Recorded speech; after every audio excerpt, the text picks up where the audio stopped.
Hello guys, welcome back to Dani's days. അപ്പോൾ ഇന്ന് എൻ്റെ ഒരു മോർണിംഗ് റൊട്ടീനാണ് കേട്ടോ നമ്മുടെ വീഡിയോയിൽ കാണിക്കുന്നത്. അപ്പോൾ ആദ്യം തന്നെ പറഞ്ഞോട്ടെ, വീഡിയോ ഇഷ്ടപ്പെട്ടാൽ ലൈക്ക് ചെയ്യാനും ഷെയർ ചെയ്യാനും സബ്സ്ക്രൈബ് ചെയ്യാനും മറക്കരുത് കേട്ടോ. സബ്സ്ക്രൈബ് ചെയ്യാതെ ഒരുപാട് പേര് വീഡിയോസ് കാണുന്നുണ്ട്, അപ്പോൾ സബ്സ്ക്രൈബ് ചെയ്യാൻ എന്തായാലും മറക്കരുത്. അപ്പോൾ ഞാൻ എഴുന്നേറ്റ് വന്നപ്പോൾ തന്നെ നീനു ബേബി ഫുൾ പവറിലായിരുന്നു. രാവിലെ പാട്ടൊക്കെ ഇട്ട് കൊടുത്ത് അതിനനുസരിച്ച് ഡാൻസും പരിപാടിയൊക്കെ ആയിരുന്നു കേട്ടോ.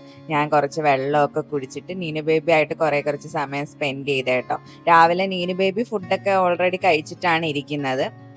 ഞാൻ എല്ലാ വീഡിയോയിലും പറയുന്നത് പോലെ ഞാൻ എഴുന്നേറ്റ് വരുമ്പോഴത്തേക്കും നീനു ബേബി നേരത്തെ എഴുന്നേറ്റ് ഫുഡൊക്കെ കഴിച്ച് അടിപൊളിയായിട്ട് സെറ്റായിട്ട് ഇരിക്കുമായിരിക്കും. ഞാൻ ഉറക്കണീറ്റ് ചെല്ലുമ്പോഴത്തേക്കും ഞാൻ അത് കഴിഞ്ഞിട്ട് കുറച്ച് നേരം വെയിലൊക്കെ കൊള്ളാമെന്ന് വിചാരിച്ച് വെയിലൊക്കെ കൊണ്ട് കുറച്ച് നേരം നടന്ന് നീനു ബേബി ആയിട്ട് നടന്ന് ഓടിക്കളിച്ച് അങ്ങനെയൊക്കെ കുറേ നേരം ഞാൻ പുറത്തോട്ടൊക്കെ കുറച്ച് കാറ്റും വെളിച്ചും ശുദ്ധ വെളിച്ചം എന്നൊക്കെ പറയത്തില്ലേ, അങ്ങനെയൊക്കെ കൊണ്ട് ഇപ്പം തണുപ്പൊക്കെ മാറി ചൂട് സ്റ്റാർട്ട് ചെയ്തല്ലോ. എന്തൊരു ചൂടാണല്ലോ ഇപ്പോഴേ, ഇത്രയും ചൂട്. ഇനി മാർച്ച് ഏപ്രിലൊക്കെ എന്തായിരിക്കും അവസ്ഥ?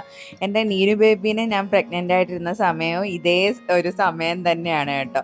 അതുകൊണ്ട് എനിക്ക് ആ ചൂടും കാര്യങ്ങളൊക്കെ ഓർമ്മ വരും. എനിക്ക് ഭയങ്കരമായ ചൂടായിരുന്നു ആ സമയത്ത്. ഇപ്പോഴും ചൂട് സ്റ്റാർട്ട് ചെയ്തിട്ടുണ്ട്. ഞാൻ രാവിലെ ചായയൊക്കെ കുടിക്കുന്നേ ഉള്ളൂ കേട്ടോ.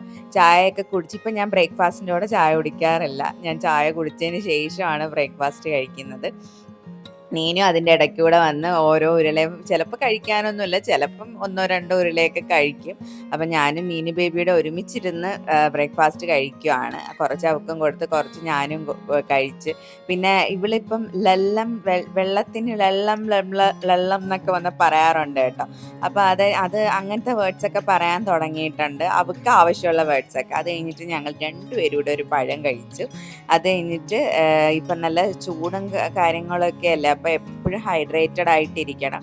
അപ്പോൾ ഇവിടെ വീട്ടിൽ തെങ്ങൊക്കെ ഉണ്ടായതുകൊണ്ട് വന്നപ്പം അമ്മ കരിക്കൊക്കെ വെട്ടിയിട്ടിരുന്നു. അങ്ങനെ കരിക്ക് രാവിലെ ഏട്ടൻ വെട്ടി തന്ന്. അപ്പോൾ ഞാനും നീനു ബേബിയുടെ കുടിച്ച്. നീനു ബേബി ആദ്യമൊന്നും കരിക്കും വെള്ളം കുടിക്കത്തില്ലായിരുന്നു.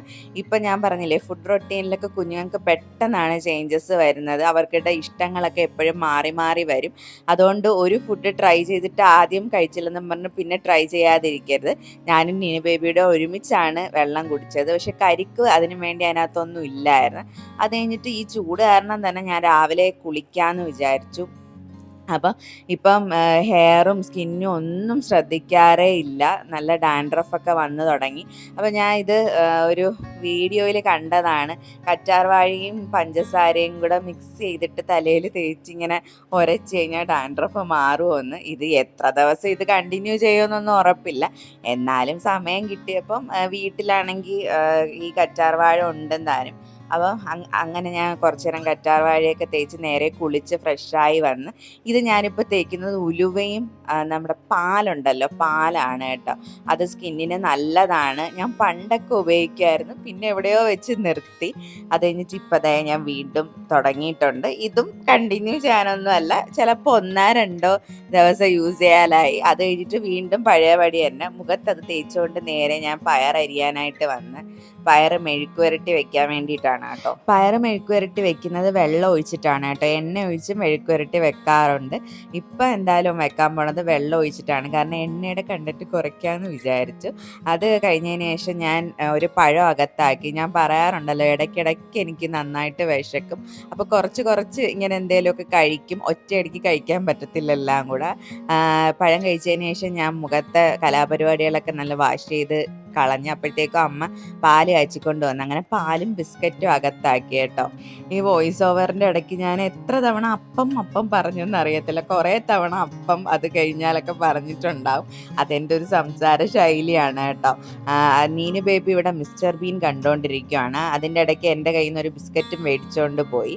ഞാൻ ഒരു നെല്ലിക്കയും കഴിച്ച് നമുക്ക് ഉച്ചയ്ക്കുള്ള സാലഡില്ലേ, അതിന് വേണ്ടിയിട്ടുള്ളത് തയ്യാറാക്കുകയാണ്. പക്ഷേ ഈ കുക്കുംബർ അല്ല യൂഷ്വലി യൂസ് ചെയ്യേണ്ടത്. ഇതും മേടിച്ച് കഴിക്കുന്നവരുണ്ട്, പക്ഷെ ഇതല്ല ഉപയോഗിക്കുന്നത്. അപ്പോൾ ഞാൻ പായിൽ വന്ന് നിന്നപ്പോഴത്തേക്ക് നീനു ബേബിക്ക് അത് ഉടനെ മടക്കി വെക്കണം. അപ്പം നിൽക്കുന്ന എന്നെ വലിച്ച് തറയിലിട്ട് അത് മടക്കി വെക്കാനുള്ള ഉദ്ദേശമാണ് അവൾക്ക്. അപ്പം ഞാൻ മാറത്തില്ലെന്ന് അറിഞ്ഞപ്പോഴത്തേക്ക് നിർബന്ധം പിടിക്കാൻ തുടങ്ങി. പക്ഷെ അവൾ എത്ര നിർബന്ധം പിടിച്ചാലും ഞാൻ മാറിക്കൊടുക്കത്തില്ല കേട്ടോ. എന്തിനങ്ങനെ മാറിക്കൊടുക്കണം? അങ്ങനത്തെ വാശികൾക്കൊക്കെ കൂടെ നിൽക്കാൻ തുടങ്ങിക്കഴിഞ്ഞ് കഴിഞ്ഞാൽ അവർക്ക് വാശി കൂടുന്നതല്ലാതെ വേറെ വ്യത്യാസങ്ങളൊന്നും ഉണ്ടാവത്തില്ല. ചെറിയ ചെറിയ വാശികൾക്ക് നമ്മൾ അവരെ കൂടെ നിൽക്കാൻ പാടില്ല കേട്ടോ. നമ്മൾ നമ്മുടെ സ്റ്റാൻഡിൽ തന്നെ നിൽക്കണം. അത് കഴിഞ്ഞിട്ട് തലമുടിയൊക്കെ സെറ്റാക്കിയിട്ട് വന്നിട്ട് ഞാനും നിനി ബേബിയുടെ കളിക്കാനിരുന്ന് ഈ ഇതിൻ്റെ കൂടെ കുറേ ഐറ്റംസ് ഉണ്ടായിരുന്നു ഇങ്ങനെ സൈസ് അനുസരിച്ച് ഇങ്ങനെ പൊക്കി പൊക്കി വെക്കുന്നത്. പക്ഷേ അതൊക്കെ നിനി ബേബി എവിടെയോ കൊണ്ടുപോയി കളഞ്ഞിട്ടുണ്ട്. ഒന്നീ കട്ടിലിൻ്റെ അടിയിലോ സോഫയുടെ അടിയിലോ മുറ്റത്തോ എവിടെയെങ്കിലും കാണും. എവിടെയെങ്കിലും കൊണ്ടുവന്ന് അവൾ കളിച്ചിട്ട് എവിടെയെങ്കിലും കൊണ്ടുവന്ന് ഇങ്ങനെ ഇട്ടേക്കും. കുറേ നമ്മുടെ കൈ കിട്ടുന്നതൊക്കെ നമ്മൾ കറക്റ്റായിട്ട് എടുത്ത് വയ്ക്കും. ബാക്കിയൊക്കെ അവിടെ ഇവിടെയൊക്കെ തന്നെ. അപ്പോൾ ഞാൻ സൈസ് അനുസരിച്ച് വെച്ച് കാണിച്ചു കൊടുക്കുവാണ്. നീനു ബേബി വെക്കും. ഒരുപാട് എണ്ണം ഉണ്ടായിരുന്ന സമയത്ത് അവൾ വെക്കുമായിരുന്നു കേട്ടോ. ഇതിപ്പോൾ 3 എണ്ണം ആയപ്പോഴത്തേക്കും അവൾക്കൊരു ഇൻട്രസ്റ്റ് ഇല്ലായ്മ ആയെന്ന് തോന്നുന്നു കേട്ടോ. നീനു ബേബിക്ക് സ്ക്രീൻ ടൈം കൊടുക്കാറുണ്ടോ എന്ന് ചോദിച്ചു കഴിഞ്ഞാൽ മൊബൈലിൽ അങ്ങനെ കൊടുക്കാറില്ല. എങ്കിലും ടി വിയിലൊക്കെ അവൾ പാട്ട് കേൾക്കുകയും അങ്ങനെയൊക്കെ ചെയ്യാറുണ്ട് കേട്ടോ. ഇത് അവളുടെ കണ്ണും മൂക്കും പറയുന്ന കണക്ക് പാവയുടെ കണ്ണും മൂക്കും പറയുവാണ് കേട്ടോ. വായെന്ന് ചോദിക്കുമ്പോഴത്തേക്കും അവൾ മൂക്ക് പൊക്കി ഇങ്ങനെ വാ കാണിച്ചു തരുന്നുണ്ട്. അപ്പോൾ അങ്ങനെ ടി വി ഇങ്ങനെ ജസ്റ്റ് കാണിക്കാറുണ്ട്. ജസ്റ്റ് അല്ല, ടി വിയിൽ പാട്ടൊക്കെ നന്നായിട്ട് കാണാറുണ്ട് കേട്ടോ. അവൾ അതിനനുസരിച്ച് ഡാൻസ് ചെയ്യുകയൊക്കെ ചെയ്യാറുണ്ട്. ഇടയ്ക്കൊക്കെ ഞാൻ നീനു ബേബിയായിട്ട് ഇങ്ങനെ ഇരുന്ന് കളിക്കാറുണ്ട് കേട്ടോ. അവൾക്ക് വേറെ ആരും ഇല്ലല്ലോ കളിക്കാൻ, ഞാനല്ലേ ഉള്ളൂ. അപ്പം ഞാൻ കൂടെ ഇരുന്ന് അവളെ ഇങ്ങനെ ഓരോ കാര്യങ്ങളൊക്കെ ചോദിച്ച് കളിക്കാറൊക്കെ ഉണ്ട്. എനിക്ക് ഭയങ്കര ഇഷ്ടമാണ് ഇങ്ങനെ കളിക്കുന്നതും അവളുടെ കൂടെ ടൈം ഇങ്ങനെ സ്പെൻഡ് ചെയ്യുന്നതും ഓരോ കാര്യങ്ങളൊക്കെ പറഞ്ഞു കൊടുക്കുന്നതും. ഇത് ഞാൻ 1 2 3 പറഞ്ഞു കൊടുക്കുകയാണ്. പക്ഷേ കാര്യമൊന്നുമില്ല. അവൾ പെട്ടെന്ന് അവൾക്ക് ഇങ്ങനെ പറഞ്ഞു കൊടുക്കുന്നതൊക്കെ ഭയങ്കര പാടാണ് ഇങ്ങനെ ഇത് ചെയ്യാൻ. അവൾ സ്വന്തമായിട്ടാണ് കാര്യങ്ങളൊക്കെ ചെയ്യുന്നതൊക്കെ.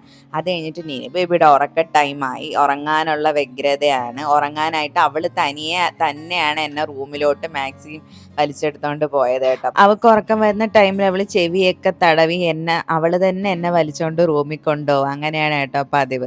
ഉറക്കം വരുന്നതെന്ന് ചോദിക്കുമ്പോഴത്തേക്ക് അവളെ റൂമിലോട്ട് കൊണ്ടുപോകണം, റൂമിലോട്ടൊക്കെ ചൂണ്ടിക്കാണിക്കുക. അപ്പം ഞാൻ ഇങ്ങനെ താരാട്ട് പാട്ടി ഒന്ന് അനക്കി കുലുക്കിയൊക്കെ ഉറക്കാൻ പറ്റുമോ എന്ന് നോക്കുകയാണ്. ഫീഡ് ചെയ്യാതെ ഉറക്കാൻ പറ്റുമോ എന്ന് നോക്കുവാണ്. പക്ഷേ കാര്യമില്ലായിരുന്നു. ഫീഡ് ചെയ്ത് തന്നെയാണ് അവൾ ഉറങ്ങിയത്. ഇതുപോലെ കിടന്നാണ് അവൾ ഉറങ്ങുന്നത്. 2 ആളുടെ സ്ഥലം വേണം അവൾക്ക് ഉറങ്ങാൻ വേണ്ടിയിട്ട്. ഫൈനലി ഞാൻ കിടന്നിട്ട് എൻ്റെ കുഞ്ഞുവാവയ്ക്ക് അനക്കം ഉണ്ടാന്നൊക്കെ നോക്കുകയാണ് കേട്ടോ. അപ്പോൾ വീഡിയോ ഇത്രയേ ഉള്ളൂ. ഇഷ്ടപ്പെട്ടാൽ ലൈക്ക് ചെയ്യാനും ഷെയർ ചെയ്യാനും സബ്സ്ക്രൈബ് ചെയ്യാനും ഒന്നും മറക്കരുത്. അടുത്ത വീഡിയോ കാണുന്നവരെ ബൈ ബൈ.